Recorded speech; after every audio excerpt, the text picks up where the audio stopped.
Hello everyone and welcome to the Vortex, where lies and falsehoods are trapped and exposed. I'm Michael Voris. As the coronavirus threatens to bring the world to a virtual standstill, we should step back for a moment and look at some interesting points of convergence here in all of this. Three in particular stand out. They're interrelationships: the church, China, and the coronavirus.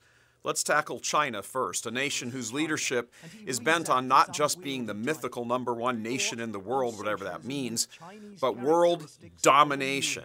For years and years, China has been screwing over America predominantly and any other nation that wanted to work with them. It's been fool's gold to believe that the largest human rights offender on the planet could also be at the same time a good global business partner. It's ridiculous. They murder people, outright kill them.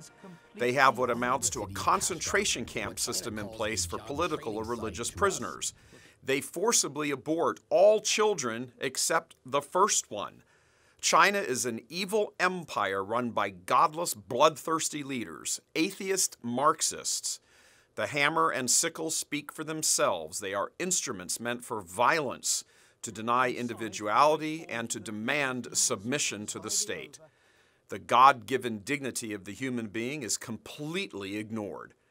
Communism believes in so-called globalism, not just the kind the Hollywood patsies, vegans, and environmental nut jobs do. Those crowds are just useful idiots for the Marxist crowd. Which brings us to the church, and in dealing with China, either the biggest patsy of them all or in on the deal. We know there are Freemasons up and down the Vatican, and Marxism is an excellent weapon for them to destroy the church. It has been for over 100 years now. So why would there be such a cozy relationship between this pontificate and the commies in China? And it's beyond cozy, it's downright alarming. Nearly every major bad actor on earth is involved in this triangle somehow. Theodore McCarrick, who appears to have been a communist plant in the church, set up the China-Vatican deal before being exposed as the twisted pervert he is. That deal has been denounced not only by Archbishop Vigano, who blew the whistle on McCarrick and associated scum, but is now hiding for his life for having done so. It's also been denounced by the very man who would know more about it than any other man alive, Cardinal Zen. Yet, the Vatican continues to maintain all is good. China, in fact, is the role model of Catholic social justice in action. Last year, Senator Sam Brownback, the U.S. Ambassador at Large for International Religious Freedom, said, quote, "Since this provisional deal was announced last year, the Chinese government's abuse of members of the Catholic community has continued. We see no signs that will change in the near future," closed quote. Brownback's work is done on behalf of the Trump administration, which of course has been trying to establish a level playing field with the Chinese communists. So we have, in this corner, the commies in China, and absolutely remarkably the Marxists in the Vatican, while in the other corner we have the Trump administration and faithful Catholics. But don't forget, on top of all of it, we have the U.S. bishop-backed presumptive presidential nominee for the party of death, Joe Biden. Biden is a phony Catholic who's been celebrated by various bishops and given a complete pass for his heresy and his sacrilege. But Biden has another funny deal going on.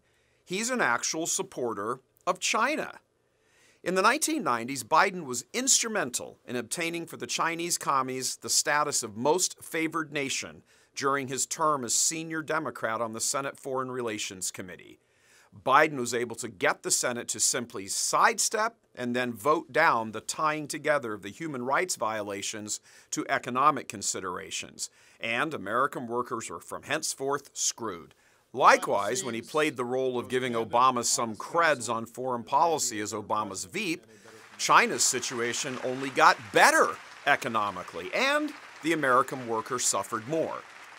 When President Trump said last year, it's time to go after China, there was Joe with the insane claim that everything is cool with China. And who can forget that while vice president, this abortion-loving, phony Catholic crafted a deal with the Chinese communists that enriched his son, Hunter, by a cool $1 billion. That's billion with a B. But perhaps the best example of all of Biden's love of the Catholic persecuting Chinese communists is his ridiculously stupid assertion that Trump's travel ban against coronavirus Chinese visitors coming to the U.S., like they did in Italy, was that it was based on race. But neither should we panic or fall back on xenophobia. Labeling COVID-19 a foreign virus does not displace accountability for the misjudgments that have been taken thus far by the Trump administration. Let me be crystal clear. The coronavirus does not have a political affiliation. It will infect Republicans, independents, and Democrats alike.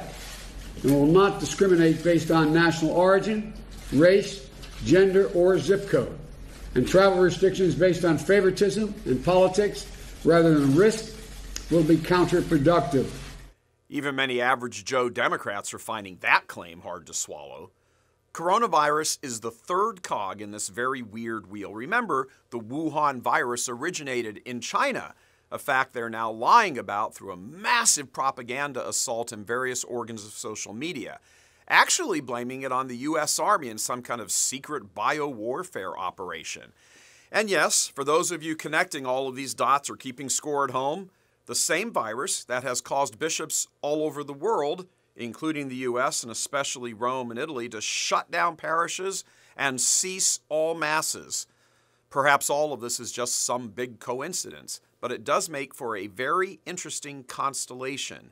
Many of the bishops' love for Biden, the non-stop phony social justice garbage pouring out of the Vatican and the USCCB, the Vatican's newfound love for communist China at the expense of faithful Catholics actually in China, a virus originating in China, a nation who has a vested interest in seeing Trump lose in November, and the leading contender using the same Chinese virus as a weapon against Trump, the same contender that too many of the bishops support. Something is seriously wrong here.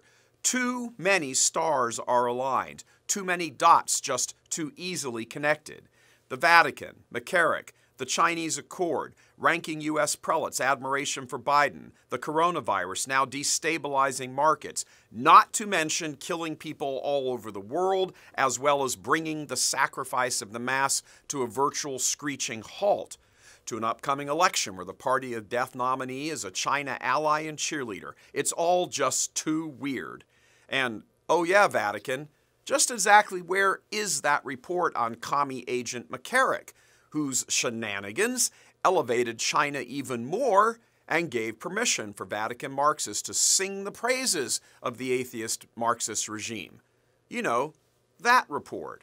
We're all still waiting. More than 500 days now, and we're still waiting.